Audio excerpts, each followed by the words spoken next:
And we'll go ahead and turn it over to you, Ron. All you. Okay. All right, got it. Can you see my screen, everybody? I can. Anybody else? Everybody else see it? I'm not seeing no, so I think we're good. Yes. Okay. Yes, thank you. Boy, it's going to be one of those tough audiences because it's a good thing I'm a stand-up comic. Be a little tough. So, hey, it is great to be with you. I appreciate the opportunity. This is the second time I've had a chance to be with you on a topic, and I'm sure every one of you got up out of bed today saying, "Oh, great, man! This afternoon I'm going to hear about employee handbooks." But I'm going to try to give you a little bit of a different twist about the handbook. At least I hope it's a different twist. But before we get started, let me see if I can figure out how I do the switcheroos here. I want to give you kind of a little bit of a paradigm of recent. I won't be worth a hoot at watching comments or things of that nature. So if you put one on there and it's really something you want to talk about, just yell out and get me. But have you guys basically heard the discussion going on between, well, we got to take the remote and we got to bring them back to work. And, sometimes there's a possibility of hybrid. Now, I know with your alls being residential facilities, there's probably 95% of your operation that you wouldn't even think of it. But at least I think you probably hear this going on in the atmosphere. And it's another time that in certain businesses, we're landing on exactly the wrong answer. And here's why. It's not about the remote that's causing a problem. What you hear is that productivity in the remote, according to who's making the call, is something that they're lacking, and they want that day-to-day interaction. They want people seeing things, and it's not about hybrid. It's about the gathering. Now, here's interesting. I think this is so vintage, the American workforce, of which I'm only marginally a fan of, so just bear with me. Anybody want to venture a definition of what I mean about the gathering? Anybody at all? Okay, so you're not comfortable enough with me yet. I promise I wouldn't have solved the limb off on the tree on you, but here's what I mean by the gathering. Here's some things we see going on nationwide with companies that are relying on large workforces that are remote. What we're seeing is, as time goes by, the paid time off balances, the leaves, et cetera, are continuing to grow, and the frequency of utilization of paid time off is diminishing. And so it's concerning about it. So here's what that means. What it means is that the American workforce has figured out that in a remote job, you establish your routines, and there comes upon that time an equation where you go, hey, it's 1:30. All my meetings are done for the day. I'm going to take my phone with me so I won't miss anything, but I'm going to drop the laundry, I'll pick up dinner or buy a new car and what have you. Now, here's the paradigm. I want you to think about that because it works into our handbook conversation. All those jobs are underwritten in terms of cost by companies for 40 hours of engagement. But what the American workforce has figured out how to do is have part of it as hours of engagement and the rest of it as hours on call. Now, you can see what happens when you got a full-time workforce that has figured out how to redefine their day and basically spend a little bit of the engaged hours on call every day. What it doesn't stop there. Here's the other issue. And I know that I'm so tickled to be able to talk to you guys because I think you guys are the unsung heroes of the American business owner. Not only have they figured out how to be on call when they're not in the office, they have figured out how to be on call while in the office, which basically means you got a certain amount of hours in which work activity is going on, and you got a certain amount of hours in which socialization is going on. Now, I'm not a till of the Hun. I'm not suggesting that we dramatically impose draconian methodologies on it, but we've got to get you some good guidance. And I hope that's what I'll do today in the handbook conversation. And to top it all off, which by the way, this is my warm up because I always begin talking terribly nervous. I picked up the latest issue here of SHRM, a Society of Human Resources Management. I'm told that we don't have total human resource people here. That's great. And on one page on an article, it says, every single human being alive today is a horribly unreliable rater of human beings. Well, boo-hoo. One page later, it says, we focus on managers and employees having rich two-way feedback conversations. Often in the traditional performance management systems, there's too much focus on the number. So one says over here, we're not worth a crap at judging what's going on subjectively, but we sure don't want to over rely on numbers. Now, how you'd figure out how to run your operation, stay in good graces, build high performing workforces, and have a great culture. It's impossible for me to figure that out for you with what's going on. But find yourself some reliable resources. And I want to show you where the handbook could play a good role for you today. Now, let me reaffirm, if somebody has a question, I will not be good at catching that in the bylines. So somebody just yell out something if you happen to have a question. So let's get started so we can go down this journey and see where we're going to be. Today, if you listen to folks that's in professions or in classes and in texts, and I spent 18 years at a university, but only after I spent 25 in a Fortune 100 company. And only during that time, I also owned 3 businesses of my own. So I'm not some crazy academic. I couldn't find a front door to a business with a search warrant. But we teach that in theories about things that should look very smooth, and here's how you move businesses, et cetera. But I know for a fact that you folks, when you get into the real day, this is what you deal with.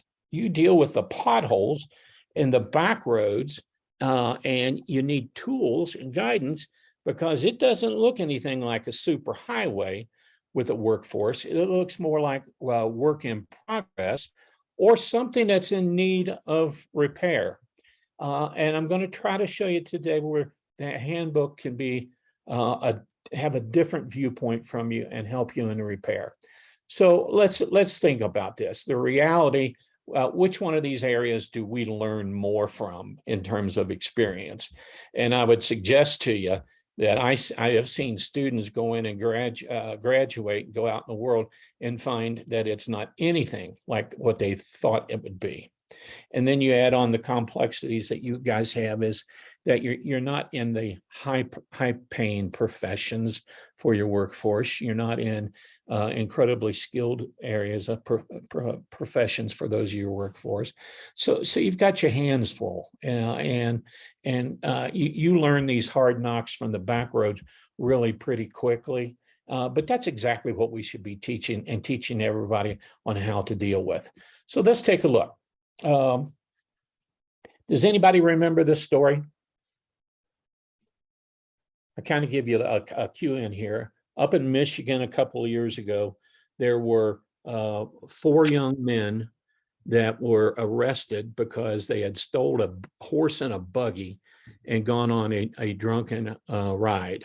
Now, these were those that were preparing in college, and my sympathy for you is that sometimes this is who your early workforce looks like. And so you're going to need tools. Now, if I want to be really rambunctious, and you'd have to know me that I always want to focus on the solutions, et cetera, but this would scare me to death. I'm wondering if there's 20 points of IQ across all 4 of these folks as you add together, but that's who you work with a lot of the time. You make wonderful things from sometimes where there's not a lot to deal with. So having said that, here's what I want you to get comfortable with. And as we get into the nits and lights of the handbook is designed to help you manage this picture. Now, this picture is a picture of a bell curve. I always say the good Lord gave the bell curves to help me sort things out. But the bell curve is what we look at the American workforce against year after year after year, decade after decade. And you heard me talk when I had a chance to talk about the generational issues about a year or so ago. We've got a bell curve in our workforce. So you need bumpers day to day to help people make decisions and help you keep your businesses on track. And you spend a lot of time trying to either teach, support, or insist on conformances. But you don't get all of your workforce that's over on the right-hand side. These are your winners, okay? Now, we've been blaming generations for the last 15 years, mostly in boomers, people that look like me. People that look like me, I have no idea what you look like in your audience, but I can tell you my regular prescription to folks that look like me when they start talking about performance is shut up, because we really do more damage than we do enhancement. But I'm sensitive to the fact that we've known since 1975, you've got to have some real good direction and bumper guards in your businesses by which you can keep your business moving in the direction that you need it to go, that you want it to go. And you guys are all in this business for a set of very special reasons. You got enough to deal with state interventions and things of that nature. And then all of a sudden we realize that only 2 to 5% of our American workforce since 75 has ever been related as the top tier advancers. Now, we got people that want to extol the virtues of workforces because that's who they are, et cetera. I had a human resource company up till 6 years ago, and I renamed it Work Sources Company because I wanted to help people shift to dependence on technology or outsourcing or whatever. But handbooks aren't existing to address these folks so much, or even these folks. Your handbook protects you for behavior that will go on inside your business from those that maybe aren't bringing so much to the party. Now, I want to pause and let you reflect on that for just a second, because I want you to know I didn't say it with any malice. I said it as matter-of-factly as I can, but I also don't go to work in any given day with my clients and assume they're benefiting from a workforce that lives over on the right-hand side exclusively. You don't. You've got your problems, you've got your issues, and you need all the tools that can help you deliver the experience that you want for your residents as you can. And by the way, more than many other businesses, you've got a real vulnerability to things that could go on in your homes that are driven by folks that are not necessarily on your team. They're there, and you know them. I have a handful of assisted living owners that I deal with, and I consult with them every week for the most part on anything from, I can't get people to take this job. I can't get people to show up. I can't get people to not use drugs while they're report under the influence and things of that nature. My heart goes out to that. And that's why I want to suggest that, okay, let's put a tool in place here. And I want to give you some analogies so that you can go, oh, okay, I get it, and raise the expectation on the conformance to that. But this is what you deal with. And I know that you do that. And so I have a lot of respect for what you're up against. So in today's world, when you're dealing with an incident, a negative trend, or some other milestone of dissatisfaction, the most common thing heard is what? Anybody want to guess? When you've got something that went awry in your assisted living home, whether you're caring for elderly or whether you're caring for handicapped, brain injured, what have you, when you're talking with an employee about something that went wrong as an incident or a negative trend that they have, or some other thing that you've gotten frustrated with, what is one of the most common things you hear? Anybody? It wasn't my fault. I didn't do it. Well, yeah, you got me there, and that's even a little bit worse one. That's the 3-year-old response. But now, without getting too indicting, and believe me, folks, I'm a father of four kids, so whatever I authored, I was alongside you guys. How many times have you heard the words, "I didn't know that," or "I didn't understand"? That's what I was going to say. I hear all the time, oh, I didn't know that. Were we supposed to do that? Yeah, yeah. Now, being a little critical of us, since it's so uniform, we don't have to discuss it today, but where do we think they got that? Because they grew up with that seemingly to be an effective reason for some non-performance coming. And what did HR do? They perpetuated the childhood cultivation. Just talking with a human resource manager the other day, who's got a very senior leader who's underperforming, and her words with the owner was, well, before we take action, now this is a senior VP, are we sure they understand what their job is? Are we sure they understood that was their responsibility? Are we sure they have enough training to do it? Are you kidding me? That only slows your businesses down. And what I want you to have is a platform so that as you work with it, it becomes aware to your team that, okay, these are the ground rules. And it doesn't work to say, I didn't understand. And effectively, we can take that environment away. And here it is. I did not know, followed closely, but I did not understand. And your handbook is just one of those places where you can ensure no, au contraire, let me show you where you did understand, as in the signature page for your handbook, as in the sign off or initialing of your job description, or as anything else that would come up from a training affirmation, or prior audits that you might have been.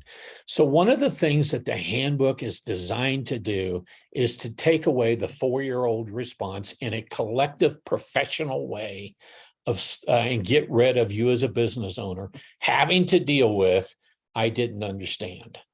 I'm going to tell you, that's one of the things that has made the most difference when I appear on the behalf of a client in an audit, in a labor complaint, in a lawsuit, in a deposition, to be able to say, well, let me walk you through the 3 or 4 times where this individual acknowledges that they understood this. And now I'm going to be victimized here today. I want you to know I got a real stout stomach and a hard back about, well, that seems kind of harsh. But until we don't play in the world of the children, I think that's a barrier to why you're really doing your business. If you want to really ring the bell and experience, then we've got to do everything that we can to bring people along. It's no one single lever. If you just did a handbook, you'd be missing paying people for certain items of work, the reward system that you have. This is called the circuit board. No one item will drive the performance that you want, but the handbook is a key document. It's a key document that allows us to say, now I'm 48-0, going against these folks in these complaints in the labor departments and stuff like that, because we need to go in and say, no, time out. Let's just walk through some reality first. And by the way, I gave you guys the keys that the last time. If you ever have somebody that's aggressively at you, find yourself a representative that will subpoena their text records. Nobody wants their text records seen, and most of the time they drop their action when they realize they don't really want the judge to know that they called the business owner an SOB or something even worse. or they said to a colleague that I'm just not going to come in, I'm not going to pay attention. Let's just get it all out. Let's just, come on, just a little bit. Let's just get it all out. So let me ask you a question as I go into the next slides. How come we struggle with a rule book? Because that's what it is. That's all a handbook is. It's a rule book. Why do we struggle with this? In our society, we struggle mightily with the fact that there's a rule book at work. Guess what? I was intervening with a company the other day who insists on making sales calls to other individuals while they're at work. And they wonder why their sales are down. They're not supposed to be doing their own business while they're at work. They're supposed to be working. You can't figure that out. Something's wrong. Why do we struggle with the rule book? Anybody want to take a shot at all?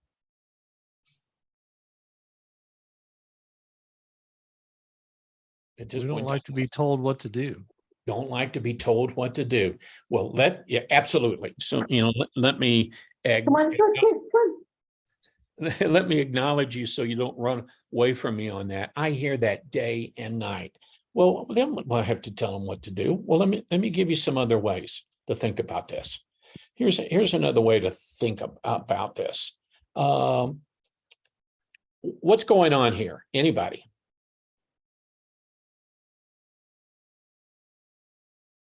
The coach doesn't like the rules that the umps are laying down. He's arguing. Okay, you might be arguing about it. How many times in a professional game do you see this occur? All the time. It's like they're debating what the rules are and everybody's impression of the rules. Yeah, every time they go over what's called, at least what's called the ground rules, they set it up. And it's interesting. Professional baseball players, let's not ascribe too high a level of maturity to them, but they get that the rule book is the rule book, and it has been for some time. When you hit the ball, you don't run left, you run to the right. You don't get an extra strike because you weren't quite ready. You don't get the home run when you bounce it over the center field fence. You get a ground rule double. You don't get to do this, you don't get to do that. And for some reason, even though there's debate that's there, the rule book does not get compromised. It just does not. What's this lady doing? Anybody want to guess?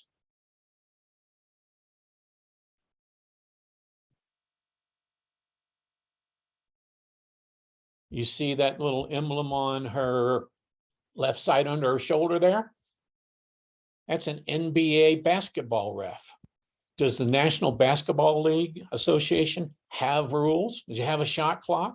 Does it have a number of fouls you get? Does it have rules on when it goes to 1+1? Does it have rules to go for you get 2 points here and 3 points there? Does this lady freelance any of those interpretations? Absolutely not. She's there to make sure that the game's played equitably by having a rule book. And I would tell you that that's what a handbook's about. Anybody recognize what this is? It's one of my favorite sports. Hockey. I'm going to the Avalanche game tomorrow night. Yeah, it's hockey. Does hockey have a bunch of rules, violations, penalty minutes, offsides, or any of these things? My point being here is we in some domain get it really well when there's a rule book that doesn't get changed because of people, and it doesn't work in these situations to say, I didn't know. And we should not allow it in our normal business operations, because here's why. There's nobody happier about the rule book than the team that wins the title every year, because it's the rule book that allows them to be winners. It's a rule book that allows you to create the experience for either your staff or your residents at any given time. And it's tough work that you do. And it's your ambition to provide an experience for the residents who all need help, aren't looking for a place to go that says, well, we adhere to this rule most of the time. And I think if we started thinking through those kinds of things and positioning it with staff, we don't put them in a box, we raise the expectation of their professionalism. And if some of the hardest core personalities can adapt to the rule book, why is it we have such difficulty adapting to a rule book in normal everyday business and jobs and in the things that you're doing? Is because we allow for the voice share of I didn't know or I don't agree. Well, I can assure you, nobody in these particular areas here cares whether there's agreement. It's a penalty. So, like I said earlier, you don't get an extra strike in baseball just because you weren't ready. You don't get 5 more minutes to play in the basketball game because you were on a roll and the time I ran out. When you hit the ball, you don't run left, you run to the right. And I want you to think of the very fabric of those rule books that lets teams be winners is exactly what we want to create as the image of the employee handbook. Because for their lives, that is their professional play. That is their discipline. That is where they hit their home runs when they interact with the people that you're caring for in the way that you want them to care for. And if you've got a methodology that you want to ensure, it's okay for you to say, here's the way our home opens every single morning at 7 a.m. Here's the way the bedtime gets implemented. Here's the way that we manage the exercise periods or socialization during the day. Spreading it out so you don't think I'm just a sports freak. I was in King Soopers the other day, and I was walking down the aisle trying to catch a couple of items. And all of a sudden I heard on the PA system, it said, department managers, it's time to face the groceries in our aisles. So facing, I'm sure you know, but it's when you bring everything from the back up to the front, face it off squarely so that it looks full and is more attractive to the consumer. Department managers in a grocery store, it is time to face the aisles. Or in the produce, it is time to irrigate, spray, water the produce. It's here in every profession that we have, and I hope to help you get some reward out of elevating the game to that professional level, and it's all right that you don't have to compromise on a level of care or a procedure or an attribute or a process that you want to run your homes by. So the employee handbooks, they're an instructional book. They're the same as the rule book in baseball, hockey, basketball, same as the required procedures in a surgery room. They're the same, and there's a reason we don't deviate from them. And too often, you get saddled with a set of issues that it just doesn't make any sense to me. How underperforming employees get to take all of your time because they want to give you an opinion on an employee handbook entry that they haven't really agreed with all along, or they didn't understand. And by the way, here's the tail of the tape. Now, I know what you're thinking. I think you're thinking, well, if I was just running it by this, would I have any staff? You might find, and I will tell you, it's my experience, that people, when the professional environment is raised, people have more reasons to go to work than they have when the professional environment is very lax, because you're concerned about, will you have people to do the work? Here's your second indictment. As business owners, you get judged by what you do and what you don't do. And the handbook can give you, from the point of onboarding of let's get into the huddle together. And I want to tell you about the experience at my operation. These are the expectations. This is why we provide better care than anybody else in this particular market sector. This is why we're in business. This is why we want to be the obvious choice that's out there. I can't imagine any more careful consideration in a profession other than yours of as the boomers tap out, and we need places for them as they get sick, as they're injured. You don't have to be a boomer to get a brain injury. As they need help, for all of us to know, you know what, there's a chain of unfortunate events, but they're going to a great place. And don't let employees take that away from you. So this is the way I expect my business to run every day, is an okay thing for you to be able to say. And here's the content that you want to have in it. It's going to be different content to some extent for each and every one of you, because you got different focal points. Some may have different natures of your business. And so that needs to be held differently. There could be great overlaps, and it's very strategic, because when you get that employee that has filed a complaint and says, well, I didn't know I was supposed to do this. Well, bullcrap. Let me walk you through the four times this was communicated to you. And by the way, let's talk about the last 3 times we've had to have a conversation about this. And if you don't want to surrender by now, tell me why you called the owner an SOB.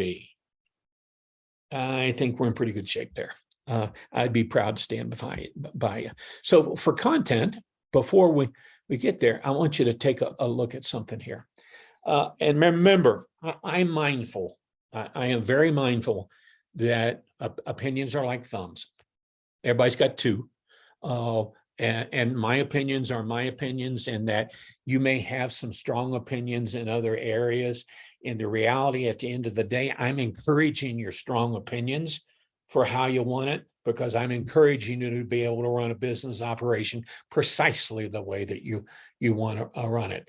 And so to avoid well, I don't think he's right about this. I want to do, when you're 48 no, come get me. I will bow to you.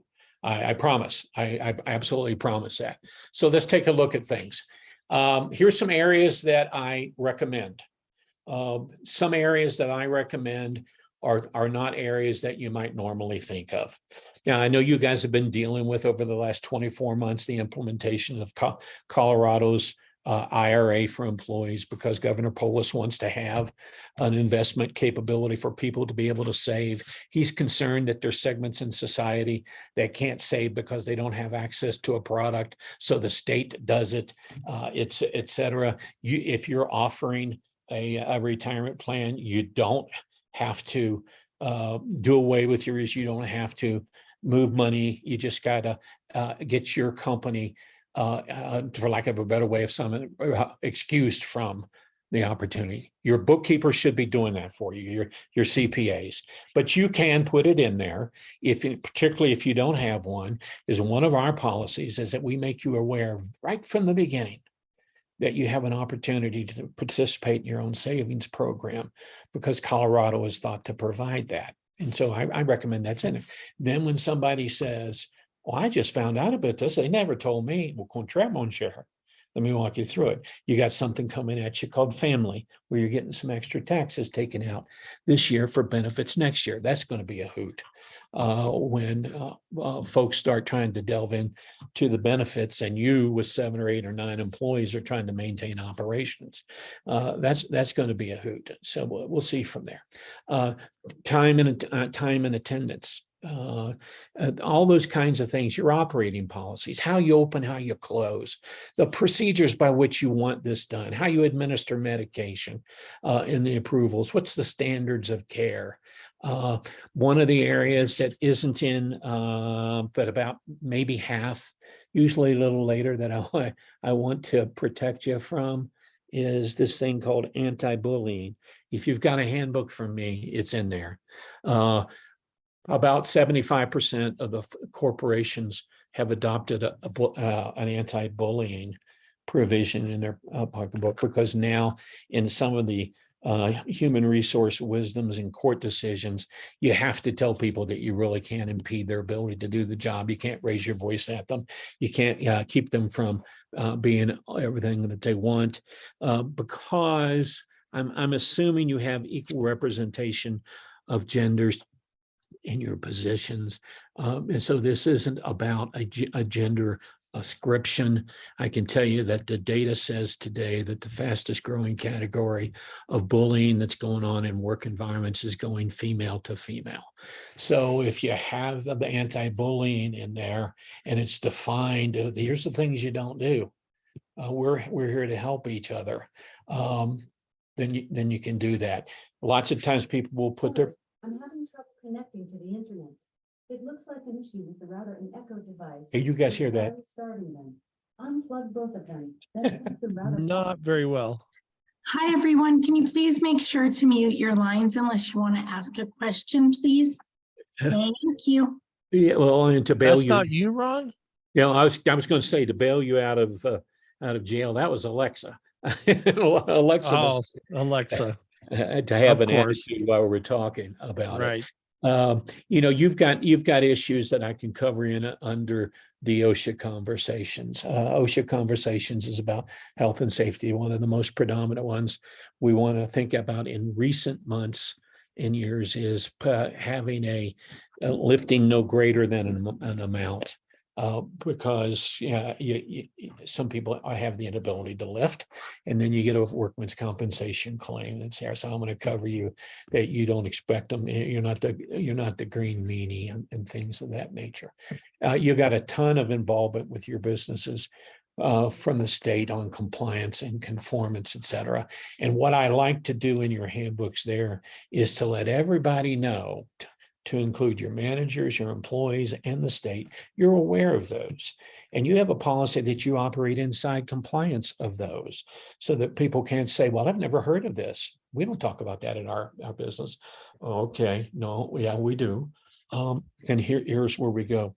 So what I was hoping to do today, and I'm not here soliciting you by any stretch, but if you want to bounce through what are some things you should be thinking, feel free to give me a call. You don't have an obligation out of that. I want to be of service to Kayla because of the work that you're in, and being an owner operator is tough duty enough. We need to advantage you as much as possible. And so if you need some advice based upon the specifics in your home, happy to help you through that. But you've got the right to use this rule book, just like baseball, just like hockey, just like the laws, just like anything else. You aren't in the profession where you don't get to have access to a way of sorting things out. And I even encourage you to say when you're going to have a conversation, because there's an infraction or there's just a performance level you're not happy with, and you say, hey, let's have a cup of coffee and talk about that, and show up with that handbook by your side. It eliminates a lot of conversations that you can have. You know, again, there's any number of things that you could put in here. I don't recommend that you put so much in there, nobody's going to pay attention to it, but you can do a great job of defining who your company is by acknowledging the bumper boards that you run your business with, and everybody's expected to be engaged with. I think I've got one final thing here, and that is, anybody want to take a guess at the storyline here? Have a little fun, anybody? It'd be kind of hard, but on the left-hand side, I see this home. I see an awful lot of really nice homes that you guys have benefited, those that are in need of your care, and you put them in, and you know, I see that as in this home. That's the home that I have a desire to guide and protect. And in guiding and protecting, what I want to tell you is on the right-hand side, should somebody appear at your door to want to audit, come in, investigate a complaint, I want you to put a big, broad pumpkin smile on your face, invite them in through the front door and set their sorry butt down in the foyer, and then call your resource to get there with you. You do not have to allow people to come tour, snoop, and look around your house. If they want to do something, they're going to do it professionally. So in a worst case scenario, what I say is you set their butt by the front door, smile and say, I'll get back with you in just a few minutes. I'd love for you to call me and I'll be on the road and I'll have my first 30 minutes at your home, collectively talking to them by the front door. You guys do good, admirable, noble, thoughtful, loving service. We don't want bullied by employees or organizational entities. We want to be able to accomplish why you're in this business with the least little bit of distraction. Now, what I want to tell you in order to help you go here, and I'm sorry, my voice is going. It seems like I've been sick for forever, but a way that you can get to do this, and not everybody agrees with me, but so I'll talk about that or acknowledge that, is you've got 2, 3, 4, 5 different kinds of positions. And I recommend that you recruit for those positions 52 weeks a year. Reason number one, just because you get an opening doesn't mean there's a great candidate.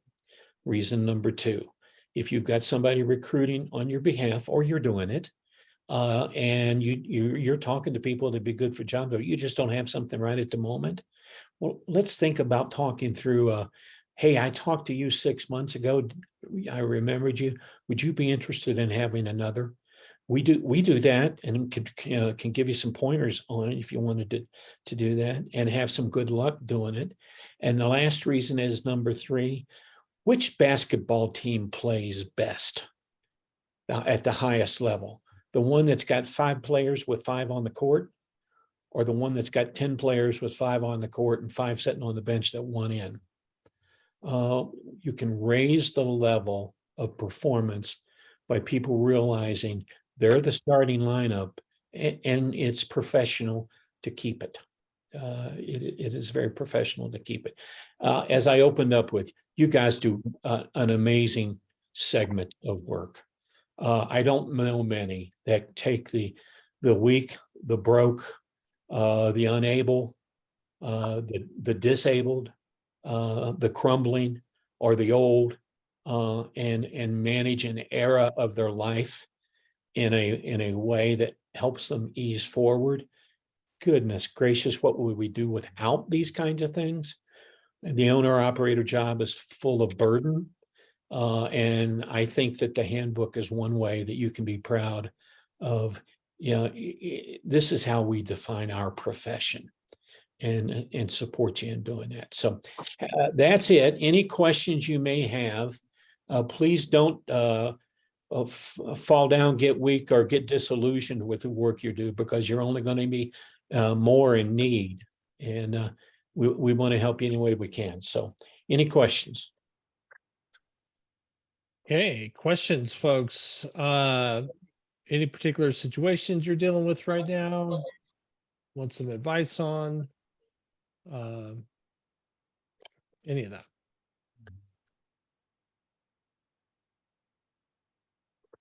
Well, on the one I have hand, I didn't create a riot. On the other Yeah, hand, that's good. I don't have people walking in the aisle. I do have a question. Yeah. What would be your recommended number of signatures for a member handbook? Do you want it annually, biannually, how, or once? I mean, what's your recommendations on that? Yeah, Whenever there's a revision? yeah, annually. You can do it on an interim policy and procedure. The IPPs used to be rather routine, and then handbooks were updated on a an annual basis. Signing off on a handbook, I'd say annually. If you have a standalone policy that happens to be new, I would have the policy signed off on. Well, I think that responds to what you're asking about. Thank I don't you. know. Yeah, you bet. You bet.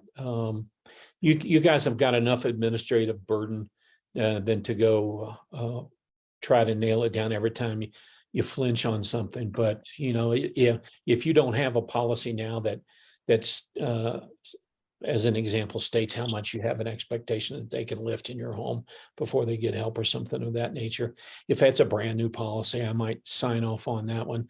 I might sign off on individuals that get you in trouble with the labor departments, not necessarily employee finesse. Inside what I've tried to tell you here is I'm a big employer fan. Come on, in many industries, we get rule books just fine. So let's get past that and let's all play at the winning level that you guys do and admire your work. Thank you for your encouragement. It's great. Another note is, Nicole, can you put your email into the chat for me, please? You bet I can. Thank you. Uh-huh. Hopefully I'm not seeing that getting done where somebody's going to email you and say, where'd you get this nitwit at? Oh, no, and I have another question for Nicole. I rely on her. No worries at all. No And worries. plus, Ron, I forward all those emails to Peter. Okay. Any other question at all that I can help you with? By the way, guys, again, no, I'm not soliciting you, but here's my phone number. If you got a question, give me a call. My phone number is 303-324-3106. And don't get yourself stuck or worry. The whole reason that we went into business and that would show you in just a single call point of advice is I've seen too many business owners worry about their business because some crackpot wants to behave the way they want to behave, or they want to say, I didn't know, or whatever. And we specialize in doing away with crackpots.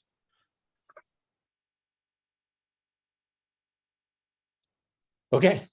Other questions, folks? Feel free to jump in. Thank you so much, Ron. Every time I listen to you speak, I learn at least a half a dozen new things.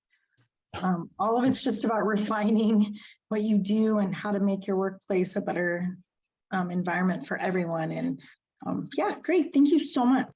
You bet. It's my privilege. Anything you need at any time, you guys hold. We can't do without you guys. So let's be sure we keep you in place. Okay, I'll right. sign out in case you all want to talk or whatever you got. Yeah. Nope. Thank you so much, Ron. Nicole, anything else? No, I can tell you that we can kindly give you 10 minutes of your day back, unless anybody has exciting questions for Peter and I.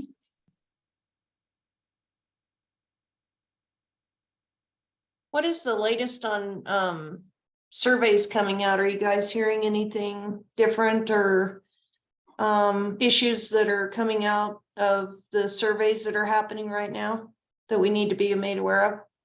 So we should be issuing a list, an updated list soon that Steve Cox was putting together for us. Okay. We can tell you they are sufficiently understaffed. That we know for sure that they're at least 3 to 4 surveyors short right now. They are still prioritizing the complaint surveys and occurrence surveys that are of high risk. We do know that they're going back and resurveying anybody that got the CPR or first aid deficiency that's an IJ, and they just kind of come back and they look at that. And if you got cited for anything else on that survey, they'll look at that too. So expect those to come back around. Those are the ones we're hearing for certain, but we'll definitely share that list as soon as we get it. You got an IJ for CPR? Yes, did it sound like this came from my experience directly? Yes. So I was one of the first assisted livings for getting an IJ because I didn't send my staff to an in-person CPR first aid class.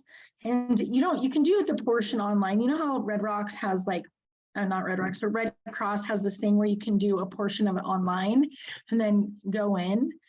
And it used to say there an optional in-person checkoff. So, I mean, and during COVID, there were no in-person checkoffs. So Oh, okay. now your employee must be checked off. Like they Yeah. have to stand in front of a real person and do it. Like some of my employees, we had all of our certified through Red Cross. And just make sure too that whoever you're sending your staff through are actually credible American Heart Association providers, because some of the online ones are absolutely not. They may say they follow the criteria, but they are not licensed by American Heart Association. So we also had some, because they're good for 2 years, that had gotten it during COVID. And so we got written up for that too. And I was like, well, it was during COVID. And they said, well, you should have got them to in person the second they were available. Well, I don't know where that says it in the regs that we have to do that. But yeah, I was one of the ones that did it. And so we immediately got everybody through within 2 weeks. Nicole, I have a question too. We got surveyed on one of our facilities. I mean, I'm talking a month, 2 months ago, and I still haven't got the results. Is anybody seeing that? Yeah, I mean, I think most of us are seeing that. I think Okay, you should good. probably see it in like the next month. Okay. Because it did kind of feel like they were going about 6 weeks out.